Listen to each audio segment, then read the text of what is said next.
How do you implement IPAs effectively in your classroom? Today's episode is a leveling up episode where I coach Judy, a German teacher in Illinois. Implementing IPAs effectively is the area where she wants to level up her teaching practice. So let's start the conversation. Are you a language teacher looking for some reassurance that what you're doing in the classroom is on the right track? Or maybe you're looking for some ways to teach even more effectively. If you're one or the other or somewhere in between, you've landed in the right place. This is the World Language Classroom Podcast with your host, me, Joshua Cabral. You're about to get tips, tools, and resources so that your students continue to rise in proficiency and communicate with confidence. Let's jump in. Vamos, allons-y.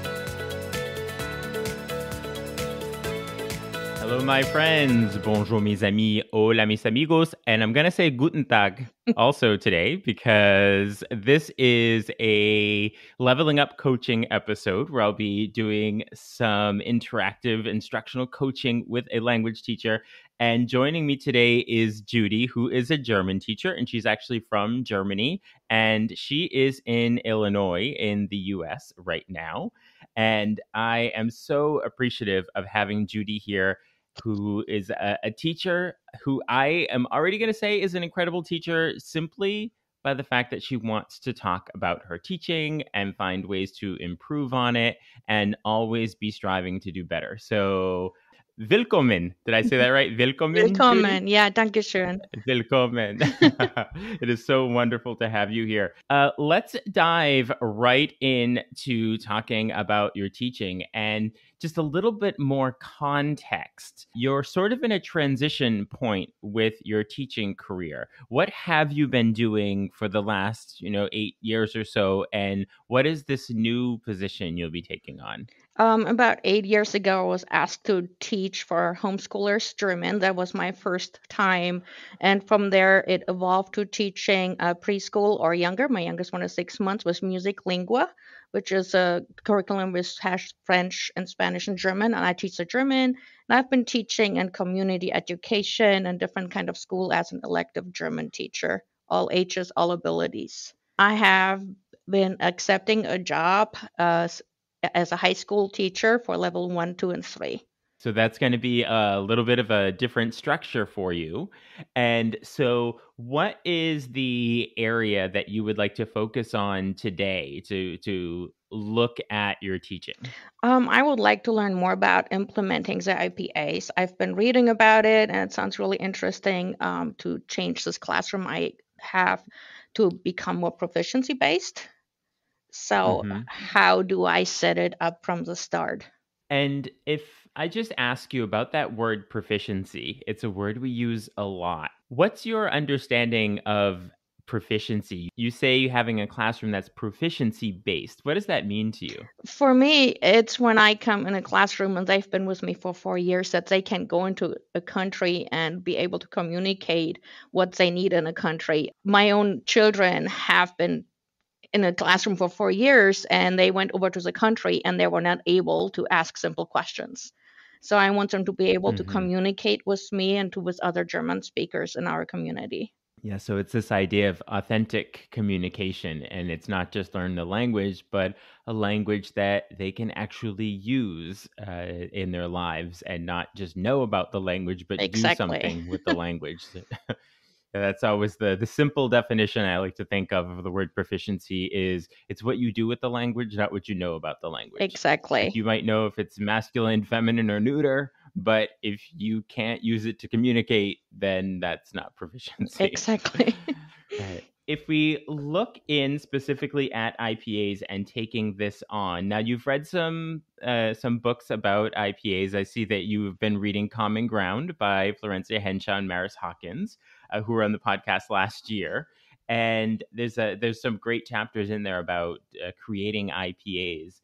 And what is your understanding of what an IPA is? What does it look like, and what's the purpose of it that you've been reading about? So far, I learned about the 3 modes of the interpersonal, presentational, what is the other mode? Comprehensible, Like you have to able It's the interpretive. interpretive, so that you're able to Yeah. understand whatever resource I give to them, and that they're able to communicate with me or with anybody about it, and that they're able to present something about it. And I think this really will show us how much they have learned and what we have been doing. But I think it's really hard to find authentic resources in the first place in German in Mm-hmm. America.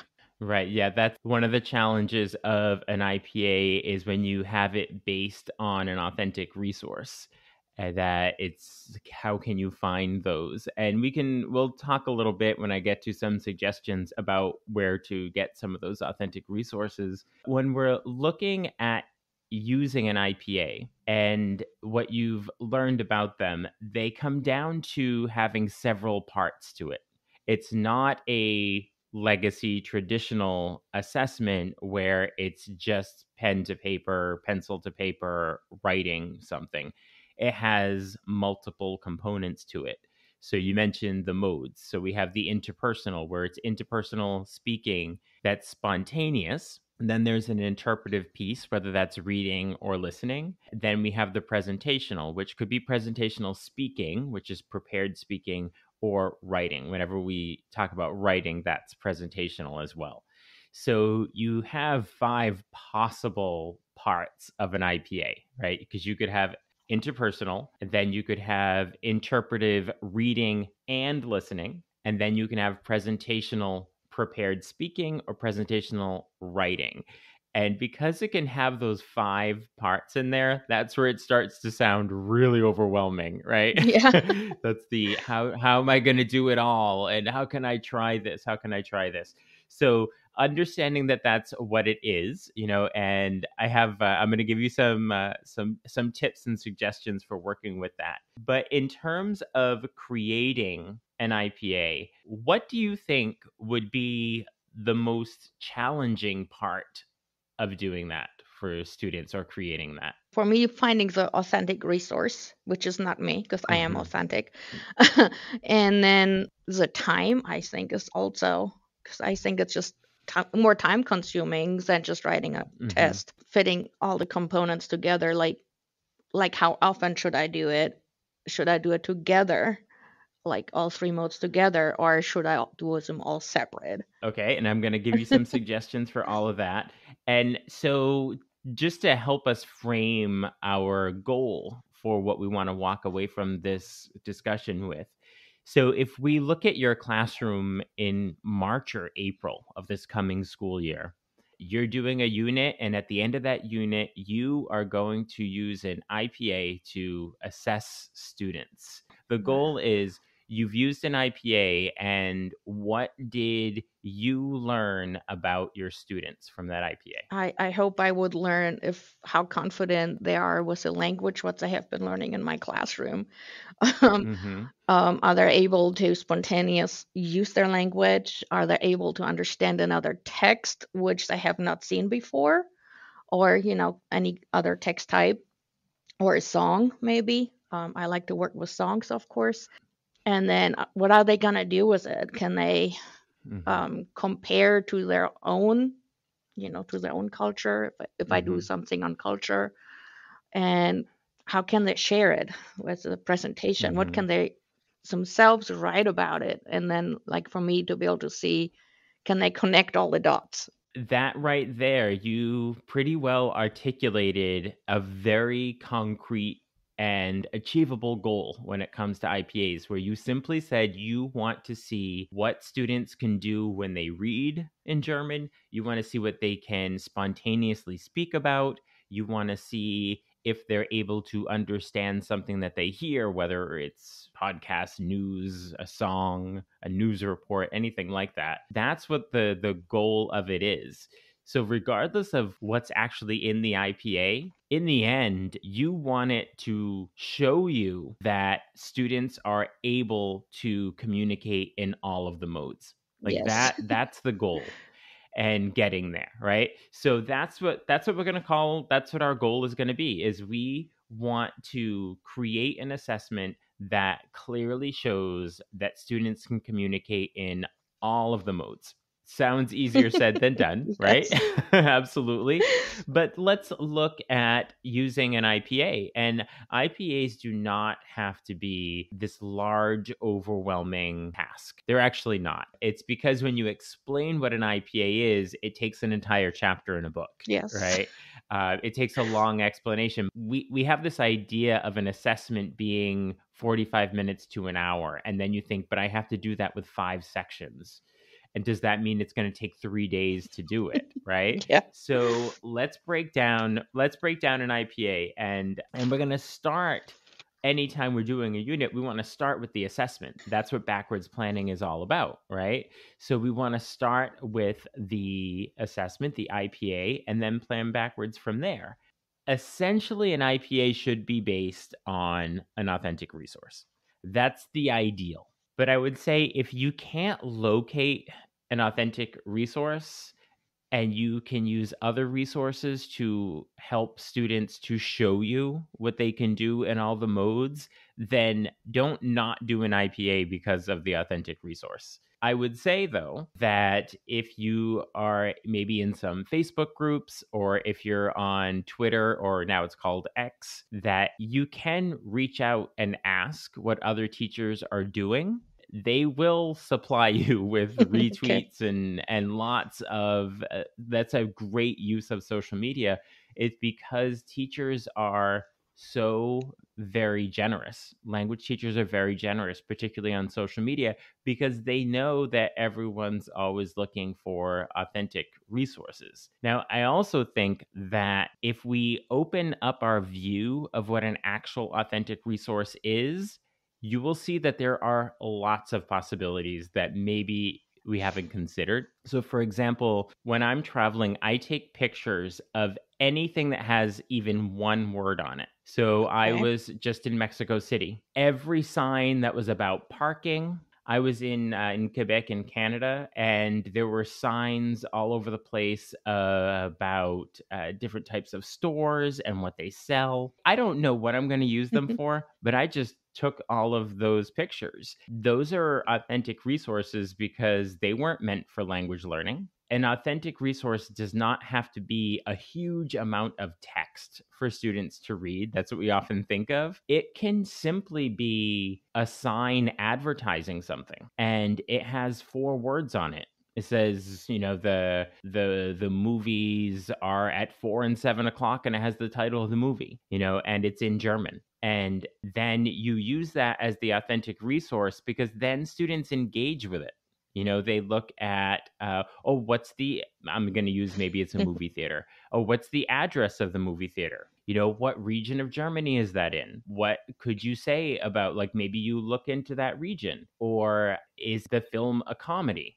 And then you can look into what does comedy mean in Germany as opposed to the United States? Do people find the same things funny? Is it different? So like something like that that's in the target language could be an authentic resource. It doesn't have to be some huge, elaborate piece of anything. I often take pictures of a sign for a doctor's office where it'll have the hours that they're open because students at a novice level can engage with that and they can see the kind of doctor it is. And it would say, like, would you go to this doctor? Or why would you go to this doctor? Because it'll say what kind of doctor they are. Or like, oh, I wouldn't go to that kind of doctor because I'm not sick with this. But if I were, what time could you go?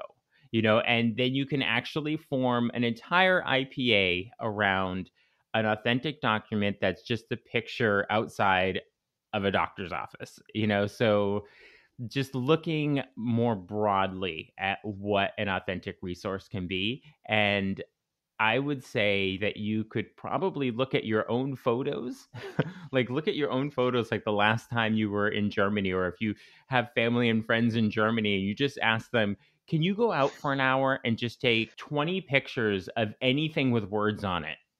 Okay. Don't look for anything specific, and then have them send it to you.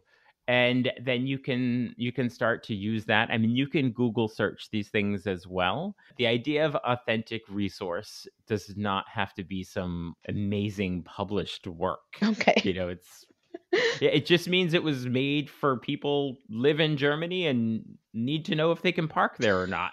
It's like that's what makes it authentic. So Okay. that's the first part when we're looking at authentic resources. So does that make it a little more manageable in terms of looking at Yeah, authentic like resources? right now I was trying to find people who introduce themselves, but authentically instead of going to my teaching materials where it's a practice dialogue the whole time. Mm-hmm. So I was trying to find something like this. And I was like, where do I find it? Mm-hmm. So, but maybe I'm looking. I think I overthink things. I make it harder than it Mm-hmm. actually is Like you with have everything. friends and family who speak German, I'm assuming, right? Yeah, yeah. Everybody has a cell phone these days. They could do a quick video and text it to you, and you have an authentic resource, Okay. right? That's an authentic resource. You could even have your students create the questions, and you send that one question to 3 or 4 of your family members or friends in Germany, and they send you each, a 20-second text back answering that question.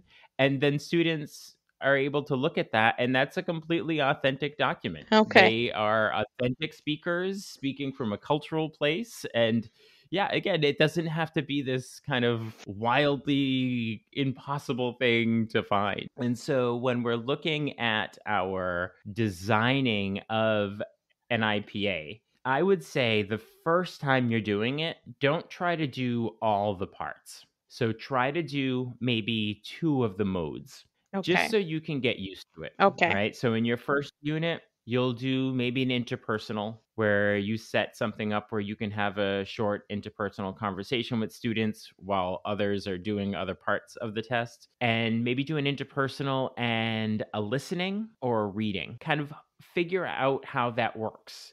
And then the unit after that, you'll do a reading, an interpersonal, and then add on a writing prompt so that you're doing the presentational writing. Then as you go on, then you'll do the next unit, you'll have those 3 modes, and then you'll add on an interpretive listening as well. Each time that you do it, you're figuring out how to do that particular mode. And the other thing is you'll end up with templates of how it's Yes, going to I look, like templates. right? Yeah, so once you have your templates, then the writing prompt is just changing it to be the new unit topic. Or you'll end up with maybe 4 or 5 writing prompts that you use on your IPAs, and you can choose from them. The other thing I will suggest is when you are creating IPAs, you should definitely go to ChatGPT because it can help you a lot with your prompts. Because you can say, I would like to do an IPA for novice high German. The topic is family. What are 5 sections of this integrated performance assessment? And it will tell you what you could do. And then you can actually ask it, what would be a good authentic resource here? And it would give you a list of Really? 5 possible authentic resources. I'm being totally serious. That's how you can use ChatGPT. You have to look at it and make sure that it's going to be something that's useful for you for sure. But ChatGPT or any AI tools can help you in this area. Okay. I tried it once. I tried once. Sent me. I think it was AI, and I'm like, sent me a Uh-huh. dialogue, and they wrote down a dialogue. So is it just Yeah, Chat yeah. GPT? Yeah, I mean, there's lots and Does lots it of matter? AI tools out there, but start with ChatGPT Okay. and simply say, "Can you create an integrated performance assessment?" I wouldn't say IPA; it doesn't always understand what that is. But if you say an integrated performance assessment, the proficiency level and the topic, it will give you the 5 possible parts of the IPA for all of I will the try that. modes and the submodes, and you'll look at that, and maybe it's not exactly what you would like, but it's going to give you some ideas, Ideas. Hmm. that, oh, I hadn't thought about it. Oh, that's a good writing prompt. That's a good authentic writing prompt. So definitely leverage ChatGPT and open up the idea of what the authentic resources can possibly be. Always start your backwards planning by creating the assessment first so that everything that you plan throughout the unit is always going towards that goal that we said at the beginning, that will this activity and this focus lead to students being able to show me what they can understand? Lead Okay. to students being able to spontaneously speak, Yes. and going from Yes. there. So those are some suggestions about the authentic documents. Use ChatGPT and start with one or two sections of an IPA. When I personally do IPAs, I rarely do all 5 possible sections. I usually do 3, maybe 4. I Okay. usually have an interpersonal, a writing, a listening. Sometimes there's a reading, sometimes there's a listening. It depends on the unit. If it was a very reading focused unit, then that's going to be the interpretive part. I'm not going to do a listening just to do it, So you also want to make sure that students are prepared for it. So Right. don't feel like you have to do Yeah. every I don't want section. them to fail, but I want them to be, um, Yeah. putting Yeah. their mind towards it too. But so you normally do this after each unit. So like one group Right. I started was family. So after we're done with that, I would give them the IPA, just a few modes of that, not all. Okay. And Absolutely. then Yeah. grading is then the hardest part, I think. Yeah, and so that was in sort of looking at like your action plan. So if we move forward, Yes. I always like to look at this week and then ongoing. And so for this week, I would say find 3 authentic documents that are not exactly what you were thinking before, what it had to be, but it's something that's simpler, just to so do it this week so that you can actually feel like, oh, this is achievable. This is easy. I can find an authentic document. I can look at my own photos. I can ask a friend to take a picture who's in Germany or something like that. So just to show yourself that you can get your hands on the authentic resources. And then in the coming weeks, to start with maybe 2 sections of the IPA on your first unit and then add on as you go. And then having a rubric to then assess each part of the IPA. Okay. And that's something that you might be able to look at colleagues who might have those. I got some from you, I believe. Think there was Yeah. something what you created. Yeah. The previous teacher left some. She did a few speaking assignments, and I've been, looking around at different templates. As I had mentioned, I'm going to send you all of these notes and suggestions in your action plan, and I will make sure that I have links to some resources like rubrics to make sure that if you go back and listen to the episode from last year, it was all about rubrics with Becky Bray Rankin. It was incredible. So I'm going to put that link in there so you can go Awesome. back and listen to that. And also there was an episode with Ursula in New Hampshire, and she talked all about competency-based grading, which goes Yes. well with the rubric, because an IPA is essentially competency-based grading. So Yes. I think listening to those along with the resources will be helpful. Awesome. Awesome. That Okay. helps. Yes. Yes. All Take right. it down a little bit. You're feeling a little more comfortable taking on these IPAs and a little less overwhelmed, hopefully. Yes. Yes. Okay, That was excellent. awesome. Okay, it was a pleasure meeting with you, and I'm going to reach out to you in a couple of months, Awesome. and we can follow up and see how things are going and maybe have another conversation. Okay. But always reach out, and we can continue the conversation, okay? Yeah. Thank you Thank so you so much. much. Bye. What insights or inspiration did you take away from that coaching session? If you want to dive deeper into your own teaching practice, consider joining me for a Leveling Up episode. Just click the link in the show notes and we can set it up. You'll also see a link while you're there for Talking Points, my weekly email newsletter with tips and resources for language teaching. I will talk to you soon. Bye for now. Thank you for listening to the World Language Classroom podcast. Be sure to follow or subscribe wherever you're listening so that you never miss an episode. Let's keep the conversation going on social media. Connect with me on X, aka Twitter, Facebook, and Instagram at WL Classroom. And for even more valuable resources, visit my website, WLClassroom.com, where you'll find over 300 blog posts about language teaching. So stay inspired, keep growing, and continue making a difference in your language classroom.